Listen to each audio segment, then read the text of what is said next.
Disney is laying off 7,000 people. Now, this is not new news. This is old news. Disney has already announced, along with so many other companies, that they have and they are going to be laying off over 7,000 people going into the summer. All right. Now, I want to break this down for you. I want to show you just how much Disney loves you. I know a lot of y'all are dedicated to Star Wars. I know a lot of y'all are dedicated to Star Wars. I know a lot of y'all are really in love with the Marvel universe. It's really meaningful to you. Spider-Man, No Way Out. I know a lot of that means a lot to y'all. Y'all think that these characters are real and that Disney give a fuck about you. But I'm going to just tell you, they brought in their old CEO and they say, listen, the shareholders are feeling some type of way about the potential profits that we got going up. And you know what he said? Fuck them motherfuckers. Because relationships are transactional. All right? So let's deep dive into this. And then I want to break this down for y'all to tell y'all exactly how much these companies love y'all and why you need to divest yourself emotionally so you can make the decision that's in your best interest. Hit a like for the YouTube algorithm, subscribe to the channel, and turn on your notifications. Let's get it popping.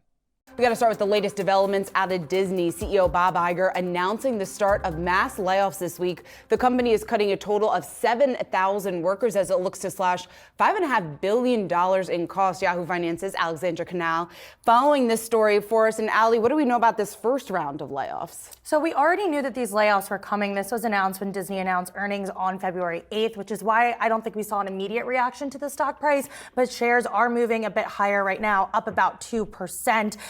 Have you ever noticed that? I did. I'm going to talk about the buy now, pay later market tomorrow. I'm actually going to talk about that tomorrow, Derek T. Thanks for reminding me. And I'm going to give you some insight as to why Apple is joining the buy now, pay later specifically. But I wanted to get a little bit more information before I tackled that. But thanks, Derek T. That's pretty interesting. Have you ever noticed that whenever there's mass layoffs that the stock price of that particular company goes up significantly? Y'all can't tell the correlation with it because they're actually doing a thing that shareholders and activist investors are asking for them to do. Now, we did receive an internal memo from Bob Iger. Yahoo Finance obtained that. And we know that there will be 3 rounds to these cuts. The first round happening this week, the week of March 27th. Second round will be in April. And the third round will be before the beginning of the summer. So week of March 27th, they giving you the sauce. Second round is around April. And then the third round is going to be before the beginning of the summer. First round, now. Second round, April. Third round is going to be the beginning of the summer. They already know who they want to get rid of and when. They just putting together the packages. They trying to figure out where the least impact is going to happen. Who can they get rid of? How can they have natural attrition before you even get rid of yourself? It's all planned. He already knew it the minute that he came back into the company. By the summer, 7,000 jobs will be eliminated. Now, Iger did warn that for the employees still present at the company, well, there are going to be a lot of challenges ahead. He wrote in part, quote, "For our employees who aren't impacted, I want to acknowledge that there will no doubt be challenges ahead as we continue building the structure and functions that will enable us to be successful moving forward."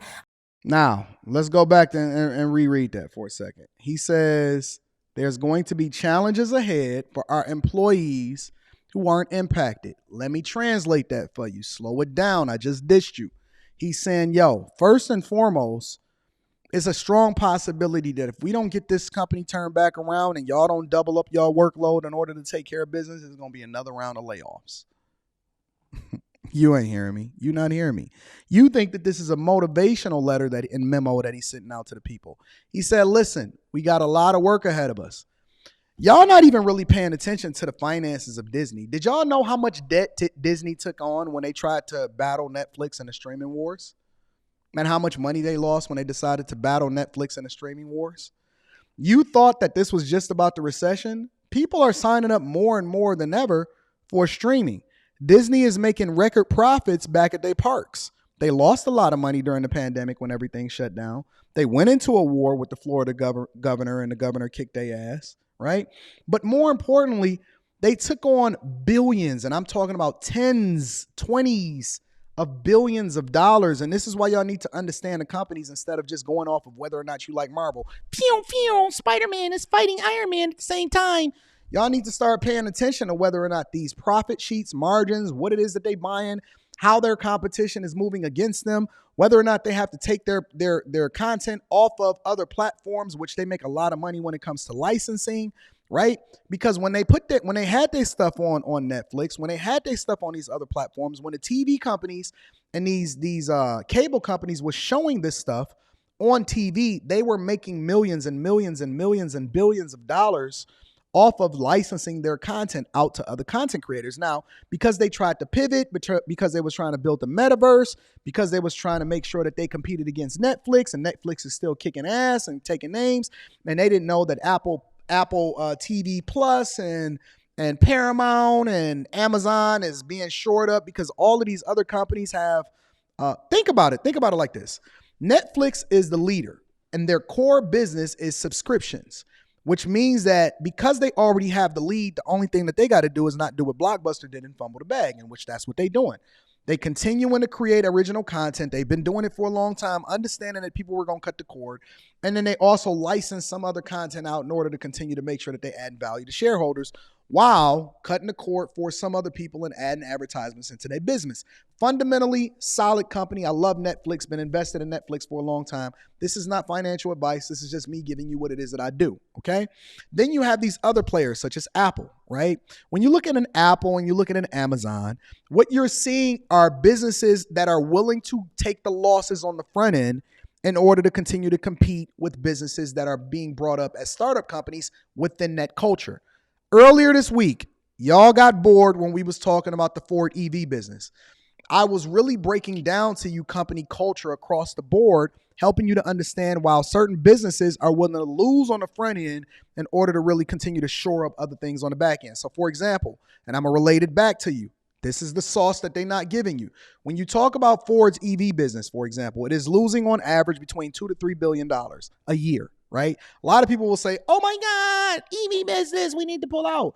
No, because we know that California governors and all of these different municipalities and worldwide, even China, for example, is banning internal combustion engine ICE vehicles going forward. And so while Ford is making $13-14 billion total on all of these other businesses, including the Ford F-150 series, the F-Series is the best-selling truck, best-selling vehicle in the United States of America. They're making a whole lot of money when it comes to Ford businesses and Ford municipalities and fleets and all of this other type of stuff. Their internal combustion business is doing great. The same way that Blockbuster was doing great with rentals. The problem is what happens when you start to phase out and that the American economy start to go in a completely different direction, including the world economy. Well, what happens is you have a fundamentally failing long-term business model that's making you a lot of money now, but you need to invest money into the startup culture within a culture in order to make sure that you'll be a sustainable company in the future. So they're offsetting their costs by still being a profitable company by continuing to invest in a long-term strategy of the business, which is the EV business. They're willing to lose on the front end in order to make money on the back end, right? It's the same thing when it comes to Apple and Amazon, right? Amazon is shored up by Amazon Web Services, by the infrastructure and the data in which they use in order to make strong decisions within the company. Apple is making a lot of money on iPhones. They're making a lot of money on Macs and iPads and things like that. But Apple is slowly gearing up and they're making more money on the services business, which is Apple Care, Apple Fitness Plus, so on and so forth. That is the fastest growing segment of their business. They invest into that. It's starting to pay off. What they're also investing in is Apple TV. They're creating original content. They're willing to overspend. They'll buy different franchises for hundreds of millions and billions of dollars. And they don't care as much about the losses on that end because the rest of their business is keeping them afloat and continuing to keep them incredibly profitable. They know that iPhone's growth has already came to a halt, but it's still an incredibly profitable business. But the monies that they make for that, it allows for them to be able to invest in a startup culture of all of these other things because they understand that content is king. Now, the problem with Disney is that they tried to compete with the likes of a Netflix and Apple and Amazon, who has other businesses that keep them afloat, but they tried to do it in a quick way that then took away from what it was that was fostering the majority of the profits within a company. For example, licensing, right? And so what happened is they took on a whole lot of debt, upwards of over $20 billion in order to buy certain content libraries that allow for them to sustain themselves for the extended period of time into the future. But they over-leveraged themselves. So, for example, when they bought Fox, right, they also had to get rid of Fox Sports because they already own ESPN. They wanted The Simpsons and they wanted the Avatar franchise, but they didn't want the rest of that bullshit, so it just came along with it. But see, when Fox got into a bidding war, right, because both Xfinity and the CEO of Comcast and Disney was trying to buy the content library, it upped the ante because it became the same way that y'all started buying houses, the same way that y'all got into a bidding war during the pandemic because you said that interest rates is low. This is the same thing that happened, except for Disney was between a rock and a hard place because they felt like they still needed that content creation library because they was creating Disney Plus and they needed to compete with Netflix, and we was in the middle of a pandemic and everything was going really swell and their share price was up. And so they overpaid for all of the other content that they didn't even want just to be able to compete against them and to keep it out of Xfinity and Comcast's content library. And this is where the dilemma lies because they still got these balloon payments. They still got these debt payments that they have to make, right? And guess who's going to suffer as a result of it? I'm giving you a whole lesson right now. Guess who's going to suffer as a result of it? You are. You're going to pay the price of the mistakes of these large corporations such as Disney. You're going to pay the price of these large corporations that's laying you off, such as Microsoft. You're going to pay the price of these large corporations such as Meta. You're going to pay for it. You are. You got it. Because guess who they're going to lay off in order to make sure that they save money, billions of dollars every year, in order to ensure that they got enough money to take care of the business and sustain the future of the other employees that have to pick up the slack to make sure that you're taken care of. You are. And so now they're going to go through phases now, April, beginning of the summer, in order to eliminate the diversity and inclusion positions that you advocated for because you went and got a basket weaving degree. Let's continue. I'm going to teach you how much they love you. I'm going to teach you all the way from the core. So that's why you can't miss a show. When you miss a show, you miss the fundamentals of what's going to be taught in another show later on, which is why you have to pay attention, okay? Moving forward, I ask for your continued understanding and collaboration during this time. So a turbulent period overall for this company. And let's not forget, in addition to these layoffs, Disney also restructured the business into 3 separate units, entertainment, ESPN, parks. So when Disney does report earnings next quarter, we will see all 3 of those segments split and really similar to how Ford split their stuff up from the EV business to the Ford Blue, which is internal combustion engines, to the Ford business unit where they sell commercial vehicles and they sell frames and all of this other type of stuff. They're breaking it out so that they can get more support from shareholders when they look at these numbers and they say, okay, listen, we like that business, but we like what you invest in over here. And then the company can spin it off and say, well, this is kind of like a startup business. This is kind of separate. Companies have gotten so creative that you know what they do. They'll spin off an entire unit and then saddle it with debt, knowing that it's going to fail in order to keep the rest of the company afloat. They'll spin off a business. Hey, listen, ESPN is its own entity. We're going to do a whole new stock issuing for that. Throw all of the debt over there. Don't be surprised if you see something like this happen. I'm telling you, it happens all the time.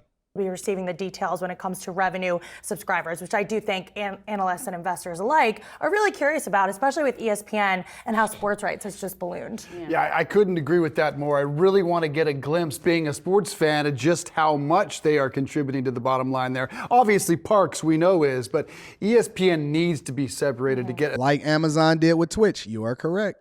Better look under the hood. And I can tell you, everyone over at ESPN, walking on eggshells, just wondering who's going to be next. It's a very tough time because they've been through this before. The whole media sector really is going through a tumultuous time, to use your words.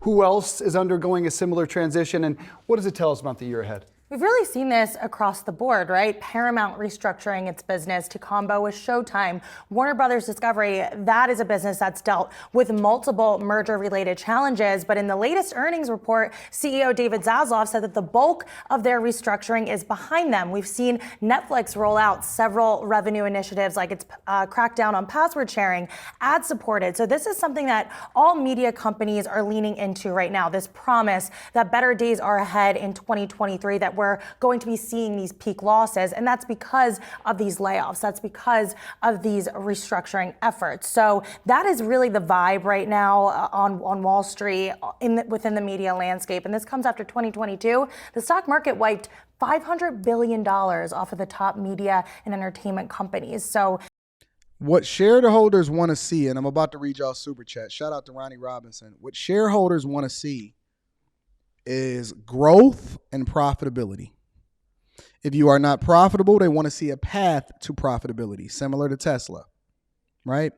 Tesla was losing money for a long time, but because they seen the path to profitability, shareholders and investors continued to pump money into the company, which then they incentivized Elon Musk to continue to stay with the company by giving him a ton of money and approving his pay package, which then made him one of the richest men in the world. If investors and shareholders can see a pathway to profitability, or they can continue to see continued growth within the company, they will tolerate the foolishness that goes along with it. They will tolerate your diversity and equity and inclusion companies. They'll tolerate the Black Lives Matters. But I tell you what, you start fucking up the money, they will remove you immediately. Immediately.